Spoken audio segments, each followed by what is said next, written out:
అంటే ఇప్పుడు 30,000 ఫస్ట్ 75,000 వచ్చింది. నీకు మళ్ళా 85,000 చేస్తాను. ఈ పొద్దు నీకు నాకు మాట. నువ్వు జాబ్ అయిందన్నావు, మళ్ళీ జాబ్ ఇప్పిస్తున్నావు, మళ్ళీ జాబ్ వచ్చిందా? జాబ్ వచ్చిందంటే వచ్చిందను, లేదంటే లేదన్నా. వచ్చిందని చెప్తాను.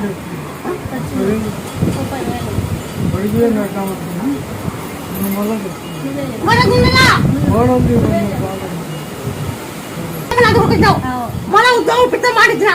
ఇప్పుడు ఉద్యోగం వచ్చిందా లేదా? ఆ మాట తప్పినా నువ్వు జరిగింది చెప్పు, లేదంటే లేదు చెప్పు.